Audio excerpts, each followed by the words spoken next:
Here's a really nice Hugger Orange 1971 Camaro RS. It's a Pro Touring build, so of course it has an LS swap with a 6-speed, power brakes. It has updated aftermarket brakes on it. Had a really good look, nice stance. Had updated interior. I think this is out of a 2002 Camaro. New gauges. And the paint was really nice on it. I wanted to get a video of it running, but I didn't get a chance. I couldn't find the driver, the owner.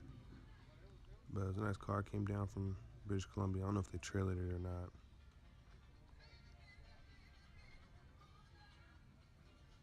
Just a clean build. And I love the split bumpers. A good looking car.